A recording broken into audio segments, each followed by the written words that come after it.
Bonsoir à tous, bienvenue dans votre émission, votre projet pour La Réunion. On va parler avec Guy Roger. Bonsoir. Bonsoir, Gismi. J'allais parler pas de votre première communion, parce que vous êtes habillé comme si vous étiez à la première communion, mais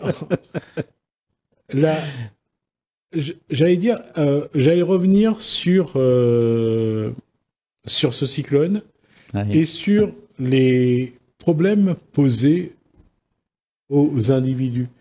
Est-ce que autour de vous, les comportements ont été, plutôt bizarres? Est-ce qu'on voit qu'il y a des gens qui souffrent ou pas?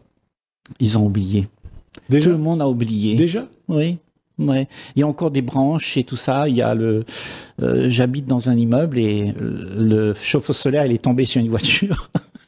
Je trouve pas ça drôle, surtout si c'était ma voiture. Pardon, monsieur. Je demande pardon pour Guy Roger.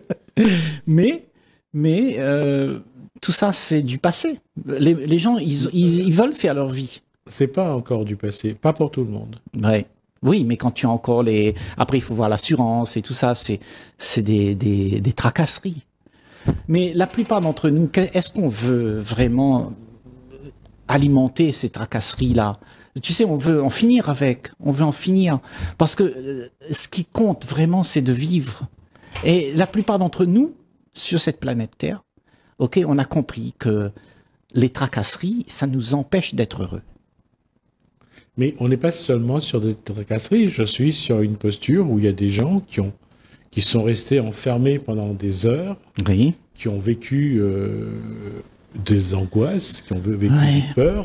Et je me dis que ça va pas partir comme ça du jour au lendemain. Oui, mais le problème, c'est que si on n'a pas compris que ça, c'est du passé, eh ben, tu vas vouloir le cultiver. Non, pas de le cultiver.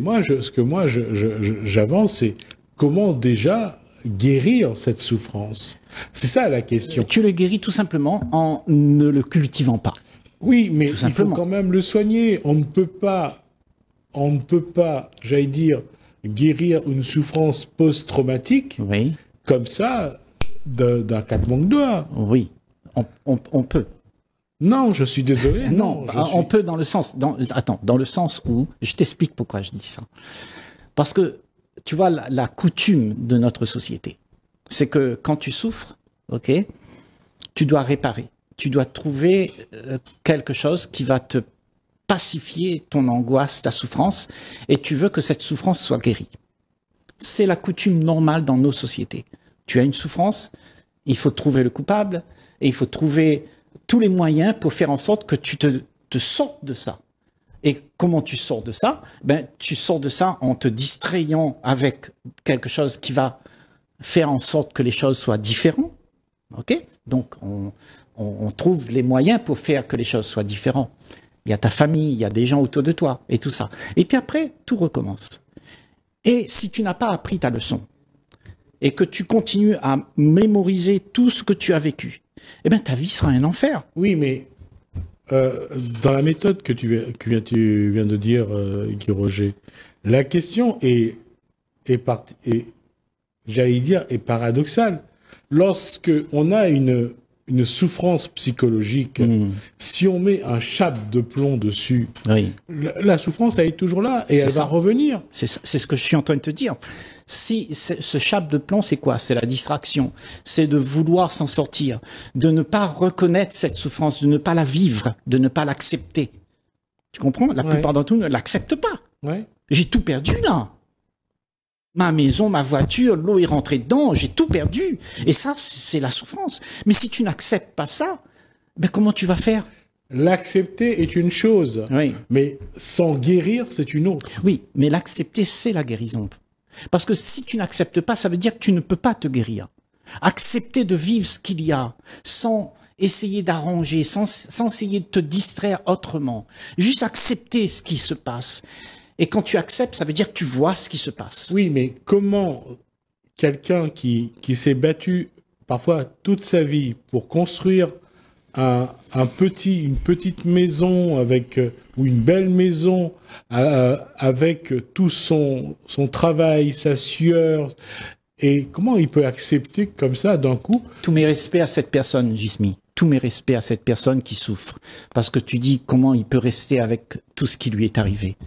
Mais tu vois, moi je vais lui dire à cette personne que t'inquiète pas, ça va arriver à tout le monde. Tout le monde ne peut pas garder son privilège toute sa vie. Ce sont des choses éphémères. Ce qui est important, c'est pas ce que tu fais, c'est pas ce que tu es devenu, c'est pas ce que tu as pu te procurer. Qui est important dans la vie, c'est ce que tu es. Et ce que tu es passe à travers tout ça. Tu n'es pas impacté par ça. Ce que tu es n'est pas impacté par ça. Ce qui est impacté par ça, c'est ton ego qui est blessé parce que j'ai perdu quelque chose que je me suis construit. Et tout ça, ça fait de la personne qui souffre de ça, il devient arrogant parce qu'il faut qu'il se batte pour pouvoir sortir de ça. Et il emmerde tout le monde. Et moi, je dis, si tu veux vivre en paix sur cette planète, laisse tomber toutes ces choses éphémères. C'est pas grave.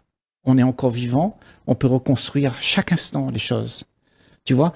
Mais le fait de toujours se marmonner dans ta tête tous les problèmes que tu as, ben ça va jamais se terminer.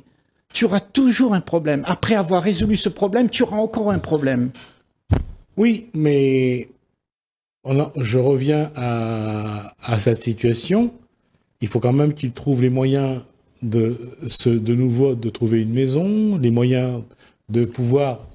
Oui, et il y a des gens qui ont tout perdu, Jismi, qui n'ont pas retrouvé une maison. Mais ils ont continué à vivre, leur cœur continue à battre. Et il fallait qu'ils vivent, peu importe dans quelle situation. Et sur la planète Terre, tu crois que tout le monde a une maison? Tu crois que c'est quelque chose, c'est pas un privilège qu'on s'est donné à soi-même, ça? Et ce privilège, eh ben, on le tient ferme. Et tout le monde veut ce privilège. Et ça fait que toute la planète souffre. Parce que tout le monde veut atteindre son but. Et le but qu'on veut atteindre, ben, on utilise l'autre. On utilise l'autre. On lui dit, sois mon serviteur. Parce que j'ai besoin de quelque chose pour moi. Et c'est ça tout le problème de la planète Terre. C'est qu'on souffre, et dans cette souffrance, on veut arranger la souffrance en utilisant l'autre pour que je pacifie ma souffrance. Donc j'ai un problème affectif, je vais voir quelqu'un, je dis aime-moi parce que je suis triste, et l'autre il va se sentir obligé de t'aimer parce que c'est son devoir, parce que la société nous a dit il faut aimer, ok? Et après tout est faux, il n'y a plus rien de vrai. Et c'est pour ça que si tu n'as pas vu cette souffrance, là, aujourd'hui, moi, je dis, passons à travers tout ça. Vivons tout ça. C'est OK. C'est pas la fin de la vie. C'est pas la fin. C'est juste le début. Le début de quelque chose que tu peux construire. D'une autre manière. Avec ton cœur. Librement. Et ne pas répéter toujours tes histoires. Parce qu'on essaye toujours de répéter quelque chose qui donnera à moi un sentiment de bien-être. Et ce sentiment de bien-être est éphémère. La seule chose qui existe, ben, c'est la présence que tu es là, et c'est ça qui compte. Et c'est ça qui fait que tout peut continuer toujours d'une autre manière, avec de l'harmonie, avec de la joie, avec de la paix. Mais si tu combats ça, tu combats toutes ces choses-là, ben, tu n'es pas dans la paix. Ton esprit n'est pas en paix. Et c'est la paix qui fait que nous pourrions vivre ensemble. Pensez réellement que quelqu'un qui vient de perdre sa maison, et qui vient de perdre tout ce qu'il a construit toute sa vie, oui, va être capable de s'élever pour avoir cette posture-là? Il va peut-être pas être capable, mais tu vois, la vie elle-même est en train de travailler avec lui. Mais le destin de tous les autres, les êtres humains sur la Terre, c'est ça. La vie travaille sur toi. Parce que tu vas t'enfoncer autrement dans l'individualisme, dans ce que moi je veux. Et quand moi je veux, regarde le monde aujourd'hui, c'est un paquet d'individualistes, chacun pour soi, et tout le monde, moi d'abord, les autres après. Comment peux-tu croire que nous allons faire demain avec ça, avec cette attitude-là, demain? Demain, ce sera pareil. Ça va être encore pire. Parce qu'on n'est pas libre de ce qu'on a pris pour pouvoir être heureux. Et ce bonheur que tu as, c'est éphémère. Donc tu prends des choses éphémères pour te donner du bonheur et après tu souffres parce que il s'en va. C'est la répétition de toute une vie. Depuis des temps immémoriaux, depuis Jules César, depuis les pharaons d'Égypte, ça a toujours été comme ça. Les gens se relèvent. Il faut penser à se relever, mais pas à se morfondre. Le problème, c'est qu'on arrive, on a plus tendance à se morfondre. Parce que tout ce que tu as gagné, tu croyais avoir quelque chose. Mais en fait, ce que tu as, il faudra l'abandonner quand tu meurs. On ne prend rien sur cette planète. Il n'y a rien à prendre. Tout est à rendre. Et peu importe comment ça se passe, la vie fait en sorte que tu rends les choses au fur et à mesure que tu vis pendant ton vivant. Il n'y a rien à garder. Et la vie travaille sur toi, Jismi, sur tout un chacun. Tout un chacun, on connaît ça. Mais on ne veut pas l'admettre. On ne veut pas rester là-dedans parce que ça nous fait souffrir et on ne veut pas souffrir. On veut seulement le bien-être. On veut le bien mais pas le mal. Alors que le bien et le mal, c'est une entité. C'est la même chose. On ne peut pas dissocier le plus petit du plus grand. Tout est un paquet de choses qui se meut dans la même direction. C'est la vie.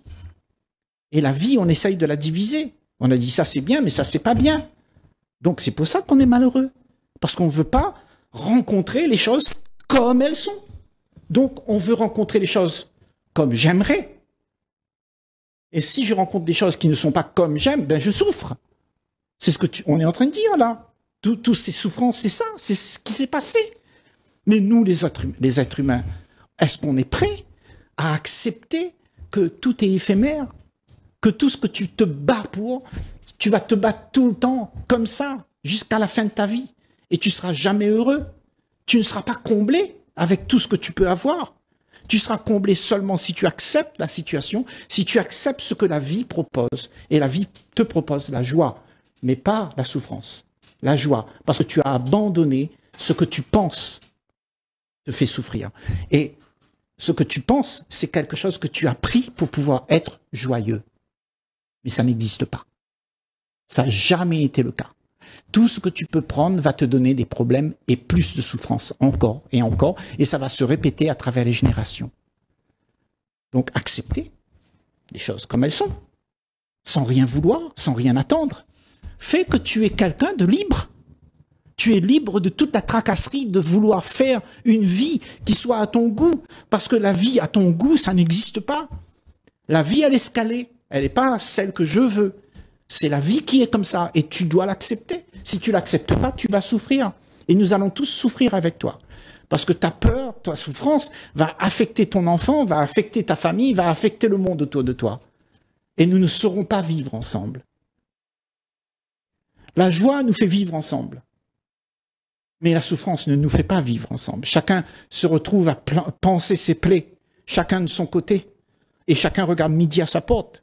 Et essaye de s'en sortir. Et quand on est comme ça, personne ne s'aime parce qu'on est trop occupé avec notre propre souffrance.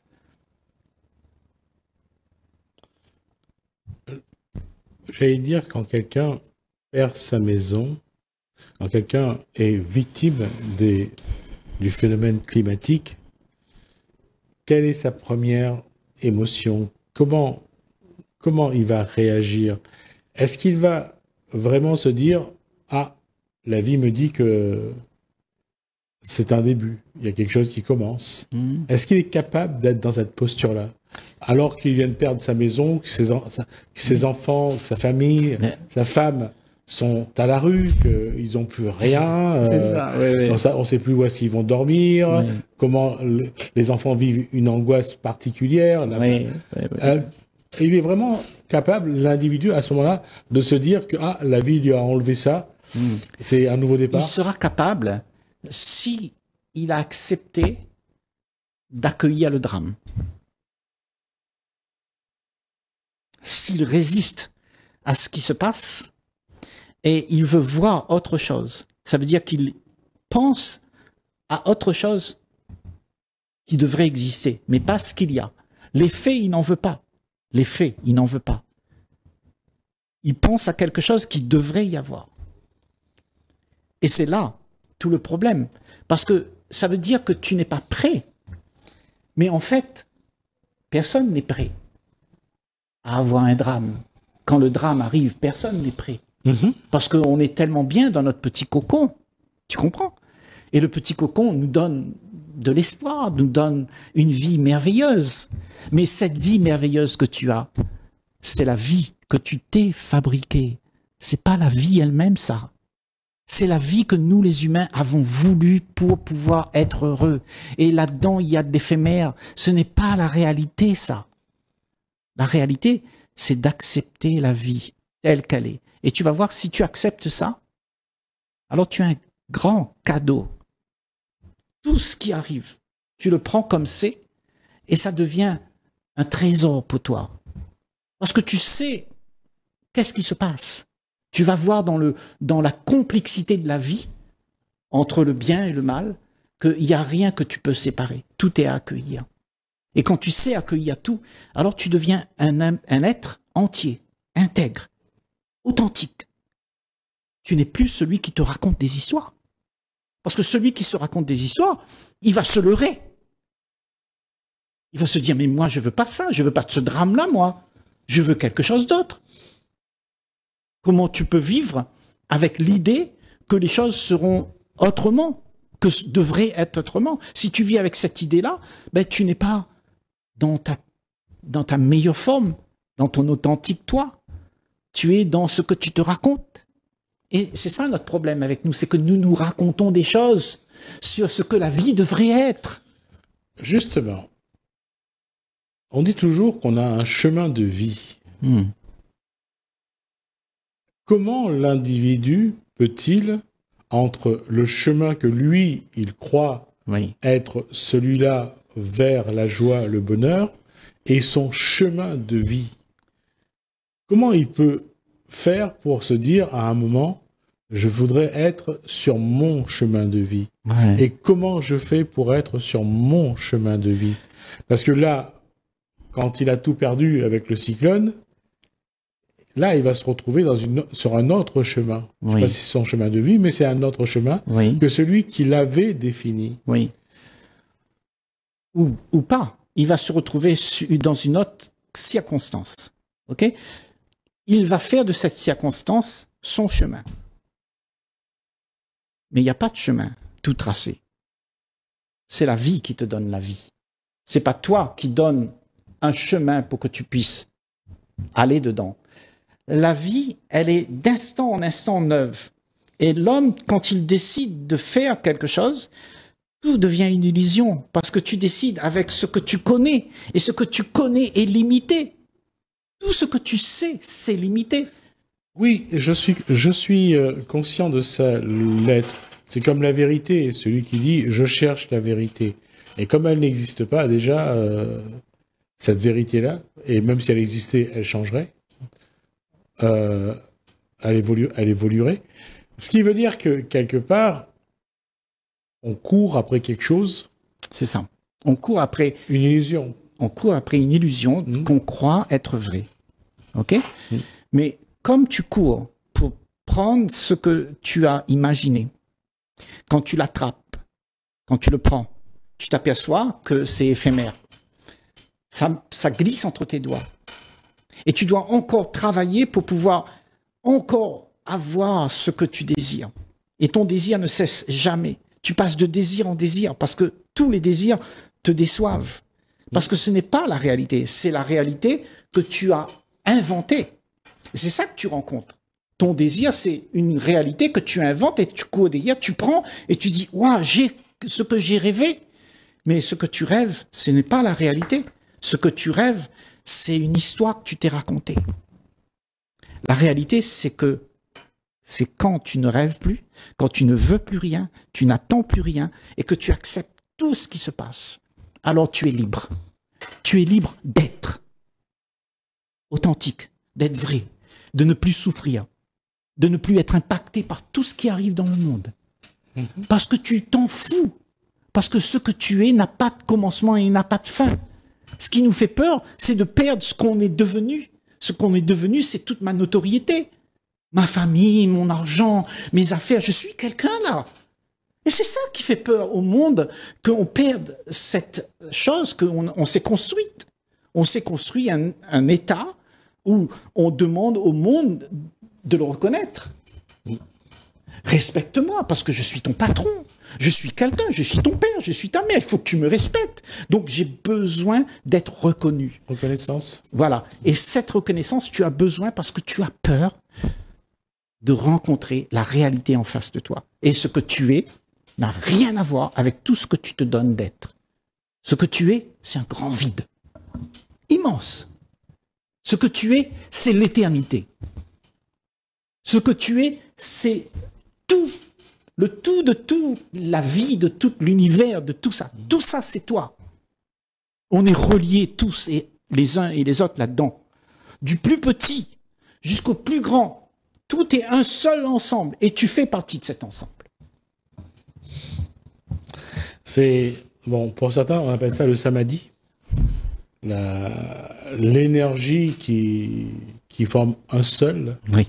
Et quand on sait que l'être humain est devenu individualiste, c'est un paradoxe. Il se divise. Ouais. Et dans la division, on croit qu'on est devenu quelque chose. Donc celui qui est devenu quelque chose, c'est celui qui souffre. C'est celui qui veut rétablir sa zone de confort. C'est celui qui veut rétablir son individualisme. Parce qu'il se trouve bien dans ce confinement. Il s'est isolé là-dedans. Et comme il n'est plus ça, il a peur. Tu vois, il a toutes ses émotions. Parce qu'il réalise en fait que tout ce qui se donne d'être est faux. Et tu ne veux pas être en face de ce que tu es. Et ce que tu es, c'est tout. On va dire que, parce que on arrive à la fin de cet échange, je vais dire que finalement, cet événement climatique, ce cyclone, Garance, a fait beaucoup de dégâts matériels. C'est ça, matériel. Est-ce que, pour autant, ces dégâts matériels vont permettre aux individus d'aller vers, j'allais dire, vers une richesse de l'esprit, du cœur? Oui. Ça, c'est la question. Oui. Est-ce qu'on sera capable? Oui. Ça veut dire qu'il faut que tu apprennes que la souffrance n'est pas à négliger. Parce que dans la souffrance, il y a un trésor. Tu trouves, en fait, ce qui se passe. Tu vois ce qui se passe. Et en voyant ce qui se passe, tu deviens intelligent. Mais si tu te caches à tout ça, tu refuses de voir tout ça, et tu veux seulement ce que tu veux avoir pour pouvoir être bien, tu ne vas pas voir la réalité. Et cette réalité, on prendra le temps d'y revenir dessus, parce qu'on va encore parler de cette souffrance, j'allais dire, issue de ce cyclone-là, voir aujourd'hui comment les Réunionnais qui ont été les plus impactés trouvent l'énergie pour essayer de, j'allais dire, de construire un chemin ou un autre chemin. Merci Guy Roger, merci à vous de nous avoir suivis, merci Hélène, merci François, je vous dis à bientôt.